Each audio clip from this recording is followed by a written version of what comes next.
la secta de los libros.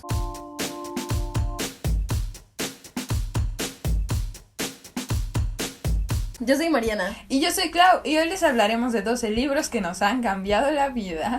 Si estás en este canal, de seguro ya sabes que nosotras nos dedicamos a las letras, somos estudiantes de la carrera de letras inglesas, y hoy les hablaremos acerca de los libros que nos han cambiado la vida, que han sido fundamentales en nuestro crecimiento y en nuestra decisión para estudiar letras. Este es uno de los primeros libros de cuento que me regalaron cuando era pequeña, y mi papá me los leía cuando era hora de dormir. Además fue uno de los primeros libros que yo empecé a leer luego por mi cuenta solita. Y tiene cuentos clásicos como La Sirenita o El Patito Feo. Y creo que tienen un valor muy especial en mi corazón, ya que a mí me interesa muchísimo la literatura infantil. Y este ha sido como un libro parteaguas en mi vida. Creo que Sylvia Plath suele tener una mala fama entre algunos círculos de académicos, ya que su obra se suele leer a partir de su biografía. Y sí, Sylvia Plath se suicidó joven.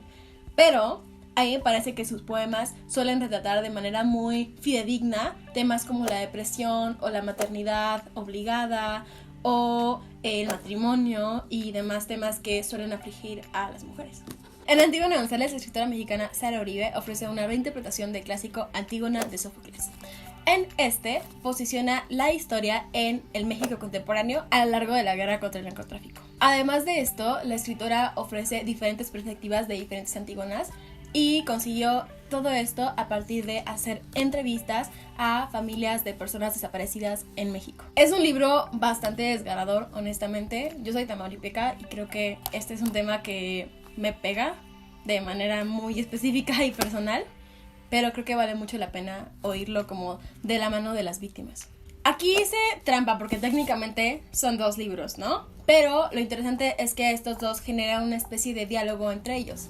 Este es Dolerse, de Cristina Rivera Garza, y este es Condolerse, que es una especie de respuesta a este primero. Entonces, esta fue como la primera edición y este salió después en la segunda edición y los puedes encontrar juntitos así en la librería. Son una serie de ensayos en donde exploran lo que duele de vivir en un país en guerra como lo es México. Y yo sé que técnicamente mucha gente dice como que no estamos en guerra porque pues a veces vivimos en zonas en las que parece que no suceden cosas, pero en muchos estados sí se le ha pasado como muy feo y se han vivido olas de violencia muy fuertes. Y justamente aquí tanto Cristina Rivera Garza como los demás escritores, que son una lista bastante larga de escritores que yo personalmente admiro, generan un consenso interesante sobre por qué es difícil vivir así.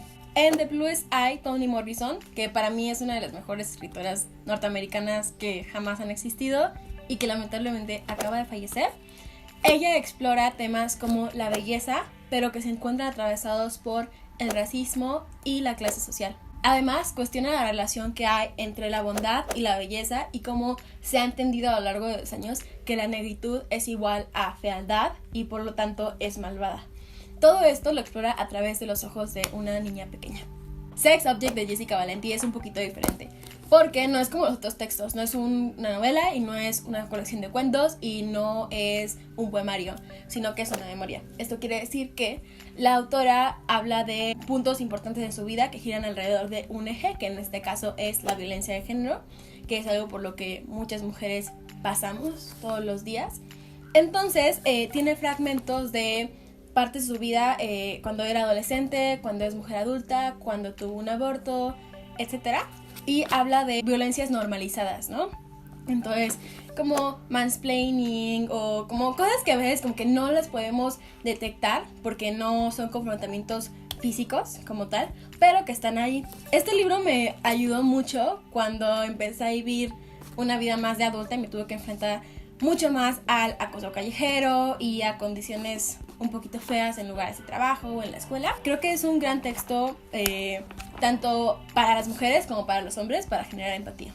Y por último, volviendo justamente a mi amor por la literatura infantil, está este libro que se llama Yo y mi miedo y es de Francesca Sana. A mí me gusta mucho la literatura infantil y me parece que en los últimos años muchos autores y autoras han hecho cosas bien interesantes con temas como abuso sexual infantil, miedo, muerte y demás. Entonces, en este libro la autora trata del miedo no como esta cosa enorme e imposible que el héroe tiene que vencer, sino como una cosa con la que tenemos que vivir todos los días porque el miedo es parte de nosotros. El primer libro del que quiero hablar hoy es Crepúsculo. Porque a pesar de que cuando salió Crepúsculo y yo iba en la secundaria, yo ya leía pues un poco como enciclopedias y cuentos, yo leía como pues por entretenimiento, más que de verdad fuera algo que me apasionara en la vida y pensara que es fantástico. En cambio, cuando compré pues mi primer libro con mi propio dinero, que fue Crepúsculo, que me costó solo 99 pesos, me di cuenta como de que pues en un libro muy largo uno tiene como más oportunidades para ser feliz e ir todo el camino pensando como, oh sí, ya quiero saber qué pasa. Entonces de verdad fue como un gran libro para mí y seguí leyendo toda la saga. Amanecer pues me dolió mucho porque costó más de 99 pesos y yo no estaba dispuesta a pagar más de 99 pesos en el Sams.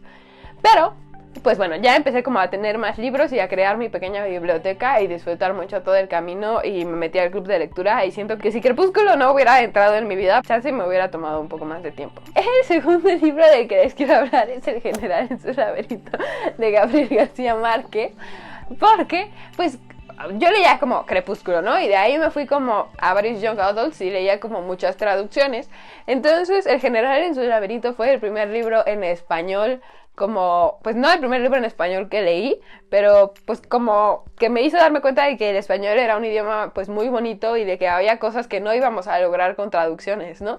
Entonces de verdad me gusta mucho y hizo que me diera cuenta de que el español es un idioma fantástico. El tercer libro del que les quiero hablar es La insoportable levedad del ser de Milán Kundera, porque pues ya en la preparatoria teníamos una actividad donde tú tenías que hablar de un libro por cierta cantidad de tiempo. Entonces había libros que se hablaban 20 minutos y este era el libro más pesado y tenías que hablar de La insoportable levedad del ser durante 40 minutos, ¿no? Y explicárselos como todo a tus compañeros. Y pues a mí me seleccionaron para hablar de La insoportable levedad del ser, y cuando terminé mi exposición me dijeron que lo hice como una persona de licenciatura. Entonces me sentí muy fantástica y me di cuenta como, porque pues cuando uno está en la prepa ya está pensando como qué va a hacer de su futuro, y yo ya sabía que ya me gustaba mucho leer, que ya no leía solo Young Adult, o sea que podía hacer como pues una cosa verdadera en mi vida. Pues esta experiencia con La insoportable levedad del ser, donde alguien de verdad me dijo como que pues tenía cierto talento para ser una posible lectora profesional, pues me hizo darme cuenta de que tal vez no era necesario estudiar economía y llegar a la riqueza para terminar leyendo libros, que era lo que quería hacer. El siguiente libro del que les quiero hablar es Arráncame la vida de Ángeles Mastretta, que leí aproximadamente como en tercero de prepa, porque pues a pesar de que ya había tenido este gran redescubrimiento del español con Gabriel García Márquez, la verdad es que pues Gabriel García Márquez no es mexicano, ¿no? Entonces leer a Ángeles Mastretta, que es mujer y es mexicana y escribe como de una forma tan cercana a México, pues me hizo otra vez redescubrir que el español es un idioma genial y que no hay otra cosa que se pueda sentir tan cercana a ti como tu idioma materno, sobre todo pues usado en la forma en la que tú lo usas o ves que se usa diariamente, y de verdad pienso que es un gran libro, me gusta mucho, léanlo. De hecho es el icono que me representa en la secta de los libros. Y ahora quiero hablarles de The House on Mango Street de Sandra Cisneros y Los niños perdidos de Valeria Luiselli, que ambos libros, o sea, lo que tienen de especiales para mí es que me gustaron mucho y me los dieron en la carrera, o sea, como me los asignaron, pero a pesar de ello siento que supe como trabajarlos en ensayos que sacaron buenas calificaciones y funcionaron mucho. Entonces, o sea, siento que son muy importantes en mi vida, pues eso, o sea, porque a pesar de que ya había hecho ensayos antes en la carrera, obviamente que habían sacado buenas calificaciones, pues estos dos libros de verdad me gustaron mucho. Entonces como que trabajar algo que me guste mucho y además trabajarlo bien, pues fue una buena experiencia en la carrera para mí, que es un poco el camino por el que va el último libro, que pues es exactamente lo mismo, digamos, solo que aquí pues en mi ensayo me fue horrible. Pues disfruté muchísimo trabajando este libro, y la cosa, o sea, la diferencia es que pues lo encontré como por mí misma. O sea que en The House on Mango Street y en Los niños perdidos yo ya sabía como que había cosas que analizar porque me los entregaron mis profesores o profesoras. En cambio en Call Me By Your Name yo lo encontré en mi vida privada, y luego pues lo leí y me di cuenta de que había mucho que analizar y pude trabajarlo y pude demostrar que sí había muchas cosas que analizar, y tal vez no pude analizarlas tan bien porque a veces así es la vida, amigos, pero aún así lo amo mucho y de verdad se los recomiendo, y les recomiendo todos los libros de los que hablé aquí hoy. Chance Crepúsculo pues no sé, porque nunca lo volví a leer, amigos, ya siendo un poco más experta, pero pues ¿por qué no? Muchas gracias por ver este video. Nuestra recomendación es que, dado que son 12 libros, consideren leer uno cada mes y entonces tener un año de lecturas asombrosas. Esto ha sido todo por el video de hoy. Si les gustó, no olviden darle like, suscribirse, darle click a la campanita y compartirlo en sus redes sociales con sus amigos, sus enemigos, sus tías y con su abuelita. Además, nos pueden dejar aquí abajito en los comentarios qué otras ideas de videos les gustaría que hiciéramos. Bye.